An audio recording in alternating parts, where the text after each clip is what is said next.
She hadn't really made herself beautiful, as her brother had said. She wore the same dark dress as on that Sunday at Mrs. Stavrogin's. Her hair was tied into the same small bun behind her head.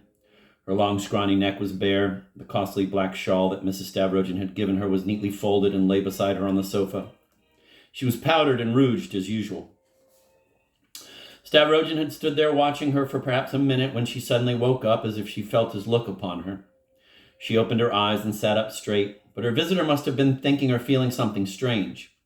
He remained standing motionless by the door, looking intently into her face.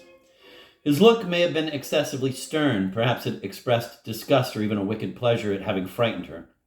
Or perhaps Maria imagined all this as she came out of her sleep. But now, after a minute-long pause, the poor woman expressed unspeakable terror. Her face began to twitch. She raised her clasped hands toward him. She suddenly burst into tears like a small child. Another second and she would have screamed. But Stavrogin got control of himself. Within a second his face changed and he walked over to the table with the warmest and most friendly smile. "I'm awfully sorry, Maria, if I frightened you by inadvertently coming in while you were asleep," he said, giving her his hand. His kind tone had its effect. Her fear vanished, although she kept glancing at him timidly, as though trying to understand something. She gave him her hand shyly, and at last a hesitant smile appeared on her lips. "Oh, Prince, good evening," she whispered with a strange look in her eyes. "You must have had a bad dream," he said with an even warmer and brighter smile. "How did you know I was dreaming about it?" She suddenly began to tremble again, recoiling from him, lifting her hand as if to defend herself, apparently ready to cry. "Come, pull yourself together. You know you have nothing to fear now." "Why, you don't recognize me, Maria?" Stavrogin said, trying to calm her. But it was no longer so easy. She kept staring at him silently in the same painful bewilderment, her poor sick head full of tormenting thoughts as she strove to understand something. She kept lowering her eyes, then raising them again and shooting at him quick, intent glances that seemed to take in everything about him. Finally, she made up her mind, and although still not really reassured, said to him, "Please sit down here so I can have a better look at you later." Her voice was almost firm, and she clearly had something new in mind. "But don't worry, I won't look at you now. I'll look down, but you mustn't look at me either until I ask you to." "Well, sit down then," she said, a note of impatience in her voice. The new feeling seemed to be taking possession of her more and more. Stavrogin sat down and waited. The silence lasted for some time.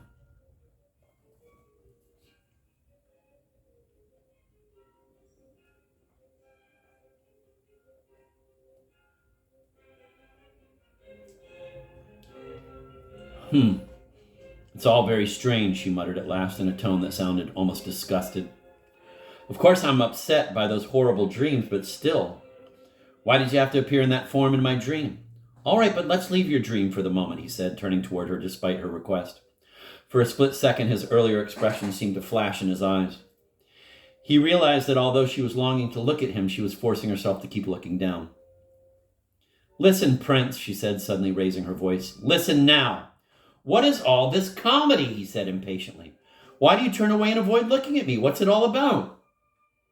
But she didn't even seem to hear him. "Listen, Prince," she repeated again in a firm voice, an unpleasantly fussy expression on her face. "When you told me in the carriage on Sunday that our marriage would be publicly announced, I was afraid it would be the end of our secret.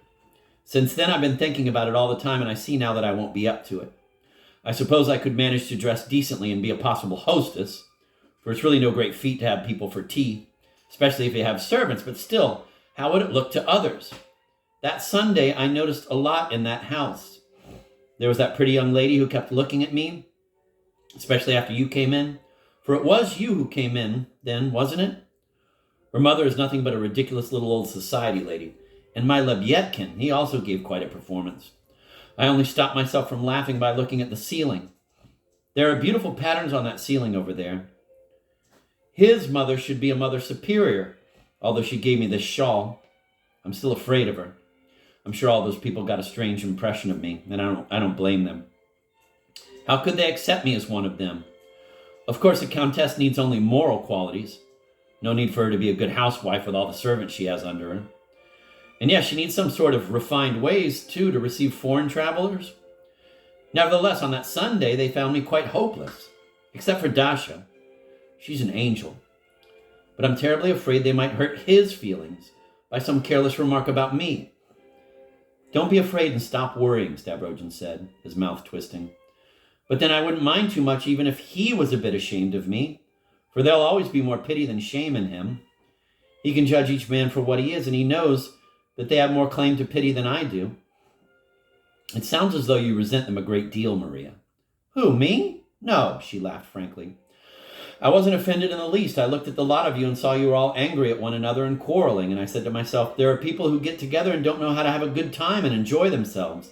So much wealth and so little happiness. I found it all very shocking. But now, I don't think I'm sorry for anyone but myself. I understand you have a bad time with your brother when I'm not here. Who told you that? Nonsense. It's much worse now. I have horrible dreams now, and they're horrible because you've arrived. Anyway, I would like to know why you have come. Will you kindly tell me? Tell me, would you like to go back to the convent? I had a feeling they'd offer to let me go back to the convent. There's nothing so wonderful about that convent of yours, you know. Why should I go back there now? What would I take there? I'm all alone now, and it's too late for me to begin a third life. You seem to be very angry about something. Perhaps you're afraid I don't love you anymore? You're the least of my worries. What worries me is that I myself may fall very much out of love with someone. She laughed scornfully.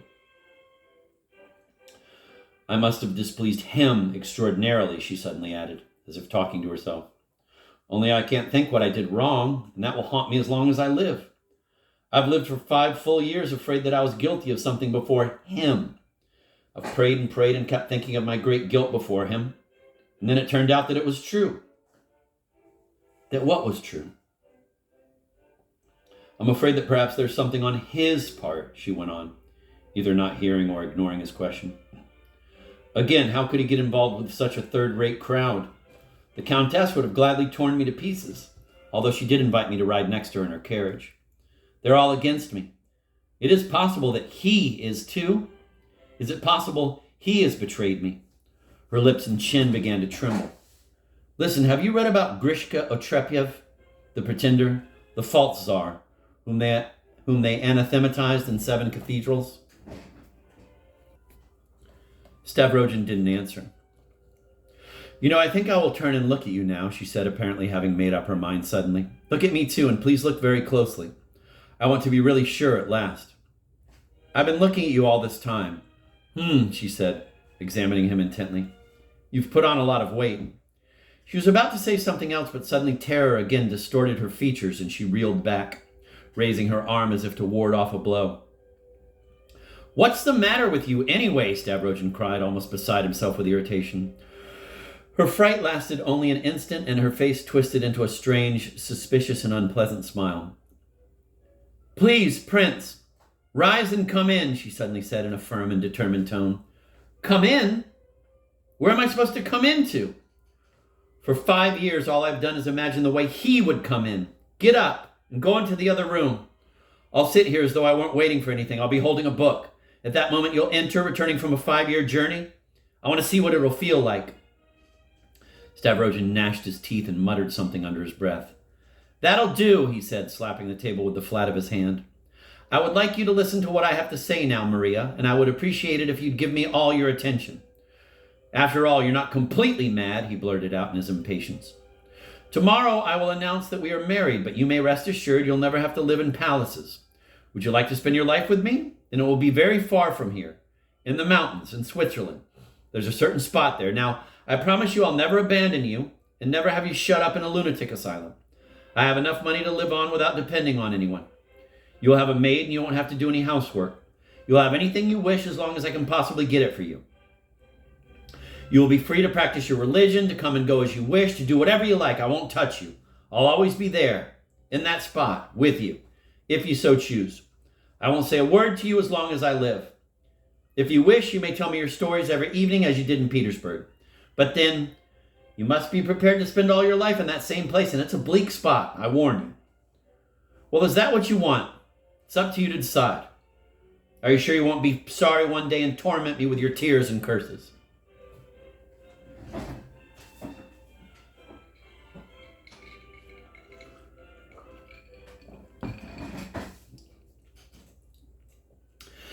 She heard him with obvious interest, and after he had finished, remained silent for a long time. It sounds quite incredible to me, she said at last. And there were both sarcasm and revulsion in her tone. I might go on living 40 years like that in those mountains of yours, she laughed. All right, suppose we do live there for 40 years, Stavrogin said, frowning. Well, there's nothing in the world that could make me agree to go there.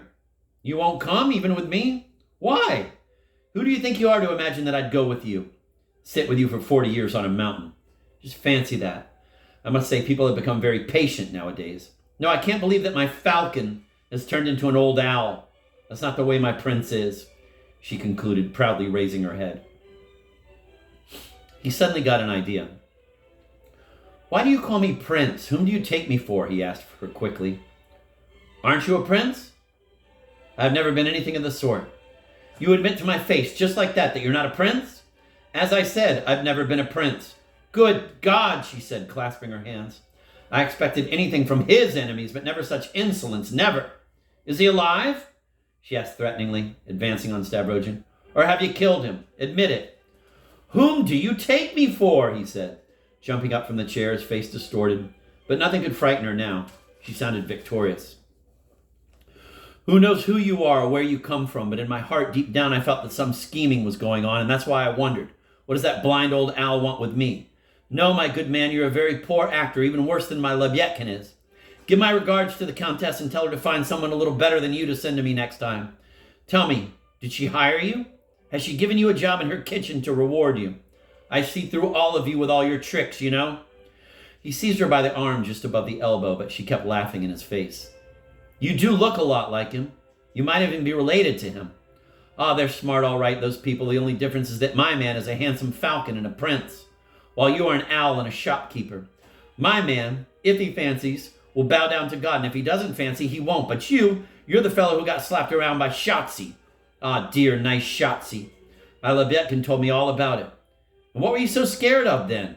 I saw how mean your face was when I stumbled and you held me up, and I felt as though a worm had crawled into my heart. This isn't he, I said to myself. It can't be. My falcon would never be ashamed of me in front of a society girl. Oh my God, my only happiness in these 5 long years has been the thought that my falcon lived somewhere there beyond the mountains and flew around and looked at the sun. Tell me, you fraud, how much did you earn for impersonating him? Did it bring you good money? I wouldn't have paid you a kopeck for your work. Ha ha ha. Ah, the idiot, Stavrogin muttered, still holding her by the arm. Take your hands off me, you fraud, she shouted imperiously. I'm my prince's wife, and I'm not afraid of your knife. Knife? Yes, knife. You have a knife in your pocket. You thought I was asleep when you came in, but I saw you take out your knife. What are you talking about, you miserable wretch? What sort of nonsense have you dreamed up? He said, pushing her off so violently that she banged her head and shoulders painfully against the settee. He turned away and rushed toward the door, but she jumped up and ran after him, limping and hopping. She was already out of the house before Lebyadkin stopped her, and she managed to cry out into the darkness after Stavrogin. You false pretender! Grishko Trepyev! Anathema on you! A knife, he repeated with tireless rage, striding through mud and puddles without paying any attention to where he was going. Now and then he felt like laughing loudly and madly, but for some reason he suppressed his laughter. He only came to his senses on the bridge at the very spot where he had met Fedka, the runaway convict, on his way to Maria's. Fedka was there now, and as soon as Stavrogin came into sight, he removed his cap, bared his teeth in a wide grin, and began quickly chattering about something. For a while, Stavrogin just walked on, completely ignoring the tramp who again had latched onto him, but then he suddenly realized that he had completely forgotten about Fedka, although he had been repeating the word knife under his breath. He grabbed the tramp by the scruff of the neck and, with the force of all his pent-up rage, lifted him off his feet and hurled him violently against the planking of the bridge. For an instant, Fedka seemed ready to fight back, but he realized that, faced with such an opponent, who moreover had caught him completely unawares, he was no more than a wisp of straw, so he relaxed and gave up all pretense of resistance. Pinned down on his knees, his arms twisted behind his back, the sly tramp awaited calmly what was to come next, without seeming in the least worried about it. And he was right. Stavrogin, using his left hand, had already removed his woolen scarf to tie the prisoner's hands behind his back when he suddenly changed his mind and pushed Fedka away. Fedka was up on his feet at once, and a broad knife he carried in his boot flashed in his hand. Put that knife away at once, Stavrogin ordered him. And sure enough, the knife vanished as quickly as it had appeared. Then Stavrogin, without saying anything more, casually resumed his way. But the stubborn thug kept following him, although instead of chattering, he now trailed respectfully a whole step behind. Thus they crossed the bridge and reached the opposite bank of the river, where they turned left. They entered a long deserted alley that was a shorter way to the center of the town than Nativity Street, the road Stavrogin had taken on his outward journey. "Is it true, as they say, that you robbed a church around here a few days ago?" Stavrogin asked unexpectedly. "Well, at first I thought I'd do a bit of praying," the tramp answered calmly and politely, as if nothing had happened a few minutes before. There was a certain dignity in his tone, and his previous familiarity had vanished. He sounded like a businesslike man who had been slighted, but who knew how to forgive a slight. "And when the good Lord led me there," he went on, "I found great plenty, so I decided to help myself, because poor homeless people like me can't do without some help from somewhere. And believe me, sir, it was a total loss to me, because the good Lord punished me for my sins. I got only 12 rubles for the censer, the pyx, and the deacon's strap, and I gave St. Nicholas' chin piece away for nothing. I thought it was solid silver, but they insisted it was only silver-plated. And while you were at it, you slit the watchman's throat, didn't you? You see, sir, actually that watchman and I were in it together. But then the morning after, we got into a little argument by the river over which of us should carry the bag.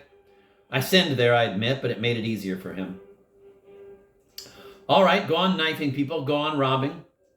"That's word for word what Mr. Verkovensky said to me, because he's exceedingly stingy and tough when it comes to helping out a fellow man. And on top of that, he says he doesn't give a kopeck for the Creator who made us all out of a handful of earth. He claims that it was nature created us all down to the last beast, and he can't see that it's impossible to live without helping one another. When you try to make him see it, he just stares at you like a cow at a windmill. Really something amazing. Now, please believe me, that Captain Lebetkin, to whom you just paid a visit, well, when he still lived in Filipov's house, he often left his door wide open all night while he lay dead drunk on the floor with money just pouring out of his pockets. I saw that with my own eyes, sir, because, as you must understand, people like me can't do without help in life."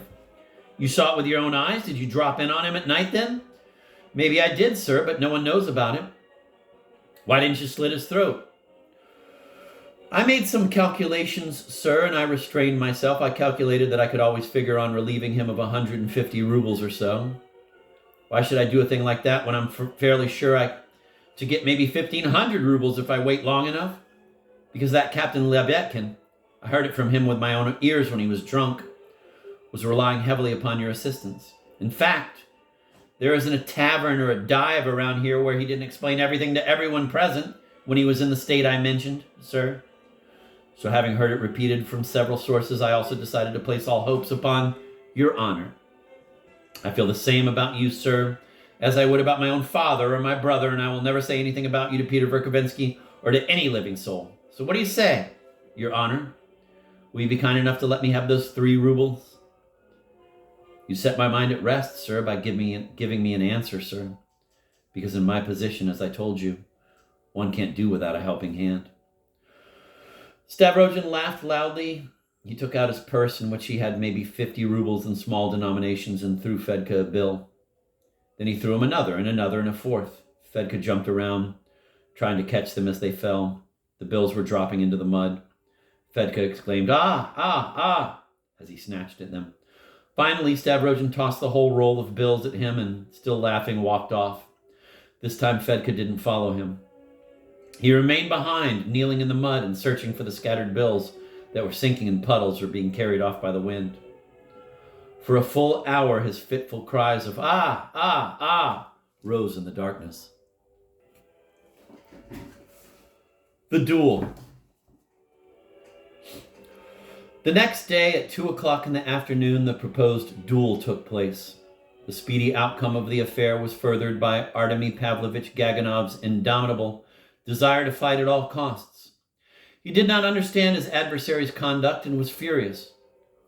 For a whole month he had been insulting him with impunity and was still unable to make him lose patience. He needed a challenge from Nikolai Vsevolodovich because he had no direct pretext for a challenge himself. And for some reason he was embarrassed to admit his secret motive, that is, simply a morbid hatred of Stavrogin for the family insult of 4 years ago. And he himself considered this pretext impossible, especially in view of the humble apologies already twice offered by Nikolai Vsevolodovich. Inwardly, he set Stavrogin down as a shameless coward. He simply could not understand how he could suffer a slap from Shatov, and thus he finally resolved to send that letter, remarkable in its rudeness, which finally prompted Nikolai Vsevolodovich to suggest a meeting himself. Having sent this letter the day before and awaiting the challenge with feverish impatience, morbidly reckoning up his chances for it, now hopeful, now despairing, he provided himself, just in case, on the previous evening with a second, namely Mavriky Nikolaevich Drozdov, his friend from school days and a man he particularly respected. So it was that when Kirilov came with his errand the next day at 9 o'clock in the morning, he found the ground quite prepared. All the apologies and unheard of concessions of Nikolai Vsevolovitch were rejected at once. From the first word, and with remarkable vehemence, Mavriky Nikolaevich, who had learned only the day before of the course the affair had taken, gaped in astonishment at such unheard of offers and wanted to insist at once on a reconciliation, but noticing that Artemy Pavlovitch, who guessed his intentions, almost started shaking in his chair, he kept silent and said nothing. Had it not been for the word he had given his friend, he would have walked out immediately. He stayed solely in hopes of helping at least with something in the outcome of the affair. Kirilov conveyed the challenge. All the conditions stipulated for the meeting by Stavrogin were accepted at once, literally, without the least objection. Only one addition was made, albeit a very cruel one, namely that if nothing decisive occurred at the first shots, they would begin over again. If it ended with nothing the second time, they would begin a third time. Kirilov frowned, bargained a little about the third time, but having bargained unsuccessfully, agreed on condition, however, that 3 times was possible, but 4 absolutely not. This they conceded.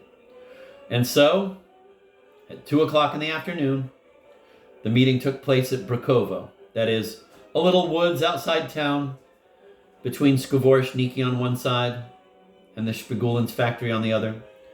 Yesterday's rain had stopped entirely, but it was wet, damp, and windy. Low, dull, broken clouds raced quickly across the cold sky.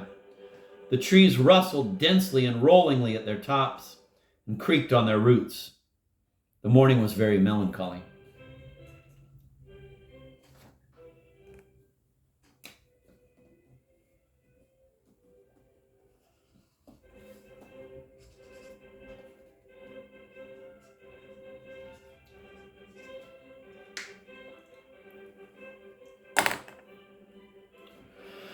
Gaganov and Mavriky Nikolaevich arrived at the place in a jaunty char-a-banc and pair, driven by Artemy Pavlovitch. They had a servant with them. At almost the same moment, Nikolai Vsevolodovitch and Kirilov appeared, not in a carriage, but on horseback, and also accompanied by a mounted servant. Kirilov, who had never mounted a horse before, sat bold and straight in the saddle, clutching in his right hand the heavy pistol blocks, which he would not entrust to the servant, and with his left hand, for want of skill, constantly twisting and pulling at the reins, causing the horse to toss its head and display a desire to rear, which, however, did not frighten the rider in the least. The insecure Gaganov, who took offense quickly and deeply, considered this arrival on horseback a new offense to himself, implying that his enemies therefore hoped for success, since they did not even assume the need for a carriage in case a wounded man had to be transported. He got down from his char-a-banc all yellow with anger and felt his hands trembling, of which he informed Mavriky Nikolaevich. He did not respond at all to Nikolai Vsevolodovitch's bow and turned away. The seconds cast lots. The lot fell on Kirilov's pistols. The barriers were measured out. The adversaries were placed. The carriage and horses were sent with the servants, about 300 paces off. The weapons were loaded and handed to the adversaries. It is a pity the story must move on more quickly and there's no time for descriptions, but it is impossible to do without observations entirely.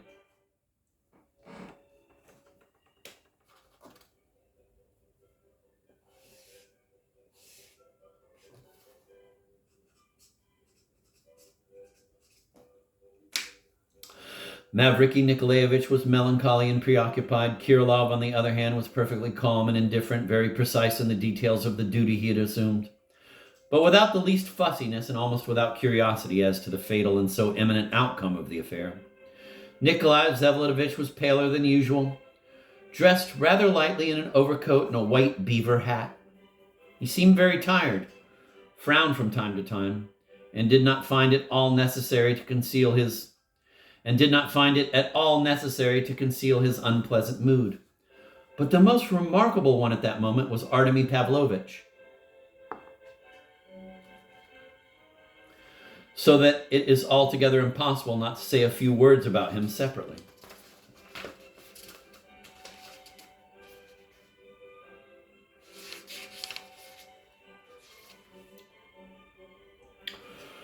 We have had no occasion as yet to mention his appearance. He was a man of large stature, white-skinned, well-fed, as simple folks say, almost flabby, with thin blonde hair, some 33 years old, and perhaps even handsome of feature. He had retired as a colonel, and had he attained the rank of general, he would have looked even more imposing as a general. And it may well be that a good combat general would have come out of him. One cannot omit in characterizing the man that the main reason for his retirement was the thought of his family disgrace, which haunted him long and painfully after the offense inflicted on his father 4 years ago in the club by Nikolai Stavrogin. In all conscience, he considered it dishonorable to continue in the service and was inwardly convinced that he was a blot on his regiment and his comrades, though none of them even knew of the event.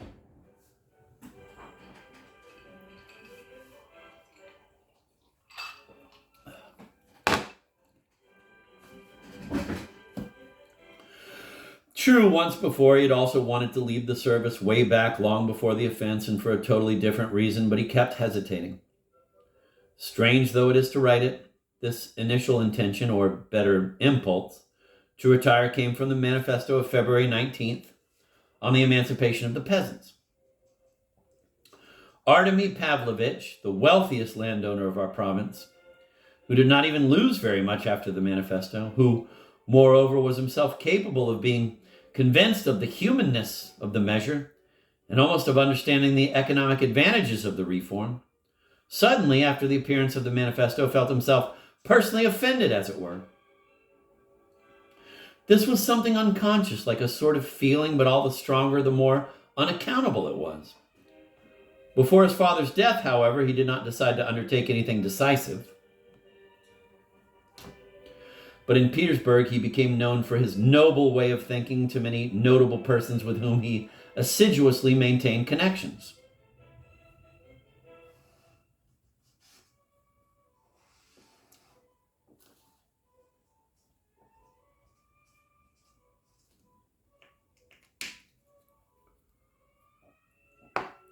This was a man withdrawn, closed up in himself.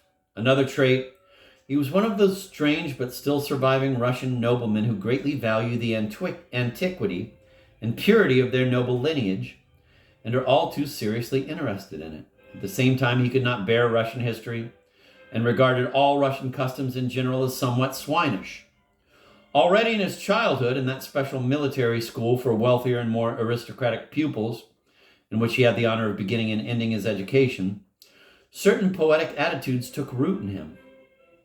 He became fond of castles, medieval life, the whole operatic side of it, chivalry. Even then he all but wept for shame that in the time of the Muscovite kingdom, the Tsar could corporally punish a Russian boyar. And he blushed at the comparison. This taut, extremely strict man, who knew his service and discharged his duties remarkably well, and his soul was a dreamer.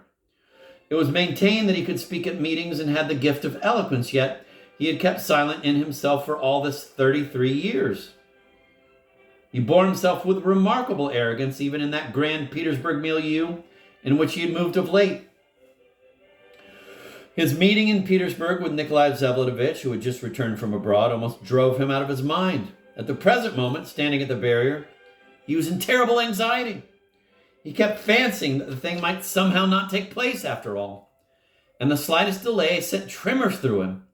His face bore a pained expression when Kirillov, instead of giving the signal for the battle to begin, suddenly began to speak for the sake of form, true, as he himself declared for all to hear.